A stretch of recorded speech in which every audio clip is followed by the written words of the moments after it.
Have you ever watched a friend or maybe a coworker walk straight into a totally avoidable disaster? You give them the absolute perfect piece of advice to stop it, and they just completely ignore you. Man, it's literally one of the most universally frustrating experiences we share. You have the exact answer, but they just won't listen. Well, welcome to The Explainer. Today, we're cracking the code on human interaction using this fascinating philosophical framework out of South Korea. It actually treats human wisdom and communication like a literal law of physics. Seriously, this is going to fundamentally change how you help people. Okay, let's dive into this, because we've all been there, right? You spot a problem, you step in to save the day with your well-meaning advice, and nothing. It falls entirely on deaf ears. And the worst part? Not only do they ignore your guidance, but you actually end up losing a little bit of credibility and respect in their eyes. They might even get annoyed with you. So, why does this happen? We think we're being helpful, but the source material we're unpacking today suggests a really unexpected and honestly deeply profound reason for why our advice just gets rejected. Section 1. The unsolicited advice trap. To wrap our heads around this trap, we gotta look at our first concept. The source material introduces this character we all know way too well, the nosy person, or in Korean, ojirapi nolbun saram. Now this is the person who is constantly scanning their environment, finding everybody else's problems, and feeling this totally irresistible, burning urge to just jump in right away. They see a leak, they try to plug it immediately with whatever random thought pops into their head. Think about this nosy person for a second. They see a problem, they speak immediately. They rapid-fire these low-quality, half-baked answers, and because the advice is cheap, nobody listens. Their reputation completely tanks, it's frantic, it's rushed, it is just wasted energy. But take a breath for a second. Contrast that with the silent learner. This person, they watch, they listen humbly, they absorb the raw, chaotic energy of the situation without saying a single word, and by deliberately holding back, they actually step onto a path that leads to profound enlightenment. Which brings us to a radical redefinition of a word we use all the time, studying. Now, normally, when we think of studying, we picture, burying our noses in textbooks or memorizing endless spreadsheets. But the source material flips this on its head. Here, studying is defined as the act of silently observing the hardships of others. It's watching their struggles with deep empathy, taking it all in but intentionally holding back your answers. If you're watching people navigate their messy lives and you aren't interfering, you're not being passive. You are actively studying. And this brilliantly illustrates Section 2, quantity turning into quality. We're actually moving from human psychology into what the source describes almost like a hard science. It's wild. Human interactions, emotional hardships, our observations of them, they're not just passing events. They function exactly like kinetic energy. Let's walk through this progression. It's almost like a chemical reaction. Step 1, you observe without speaking. You watch a colleague struggle, but you bite your tongue.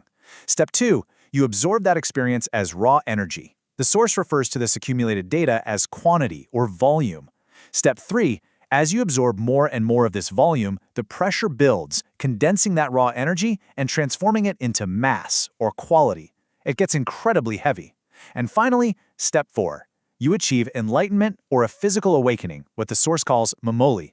You've basically taken the raw, chaotic data of human struggle and processed it into heavy, impactful wisdom.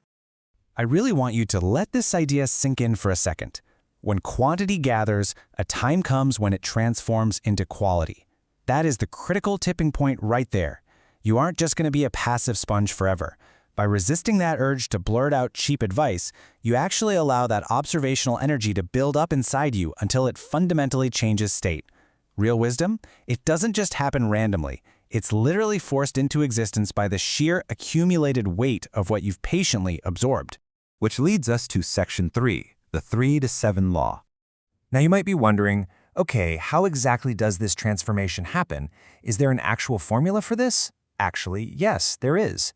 And it acts as a natural, universal law governing how human interaction works and how true wisdom is ultimately shared. Imagine your mind as a giant pressure cooker. As you silently observe and study the world around you, you're building up accumulated internal pressure. The law states that you have to let this pressure build and build until it hits exactly a 70% threshold of your capacity. Only then, naturally and organically, does it produce a 30% refined output. Your outward expression, your readiness to finally speak and offer guidance, is just the 30% byproduct of that massive 70% internal pressure you've been cultivating. 30%. This number is absolute magic. Because at this exact 30% maturation point, everything changes. You don't need to push your advice on anyone anymore. You don't have to chase people down to fix their lives.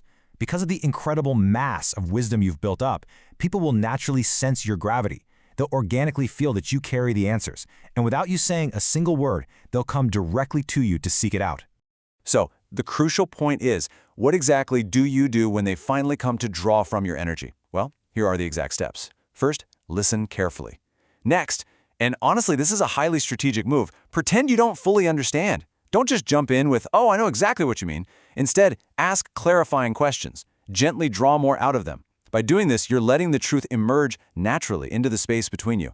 And only then, at the very end, do you deliver your final answer. Because you waited, and because your answer is backed by that 70% internal pressure, it's going to hit them with life-changing impact. Section 4. The Golden Rule. Let's see how all of this builds into an ultimate practical application. If you're a leader, a mentor, or even a parent watching this, here is your ultimate takeaway for everyday life. If they don't ask, don't find the answer for them. I'm actually going to say that again because it carries so much weight. If they don't ask, don't find the answer for them. This is the definitive rule of true mentorship, according to the teacher in our source material. And yeah, it flies in the face of everything modern corporate culture teaches us about being, proactive helpers. But if we really understand the physics of wisdom we just explored, it makes perfect sense. Unasked advice is just wasted energy. True teachers only speak when questioned. The teacher in our source actually applies this incredibly strict rule to their own lectures. They state clearly, if there's no question from the audience, there is absolutely no answer given. Why? Well, because unrequested advice simply will not stick. There's no open receptacle for it to land in. If you speak before the student is actually ready to ask the question, your hard-earned wisdom just evaporates into thin air. It is a complete and utter waste of your internal mass. Which brings us directly to you. The next time you see a problem unfolding in front of you, maybe a friend making a mistake, or a colleague struggling with a project, what are you going to do? Are you going to fall back into the trap of the nosy person rushing in to spit out a small, weak, and ultimately ignored answer? Or will you have the discipline to hold back? Will you absorb the energy, study the situation in silence, and build a massive, life-changing answer that they actually come seeking? The choice is entirely yours. Thank you for joining me on this explainer. Start accumulating that 70%, and I'll see you next time.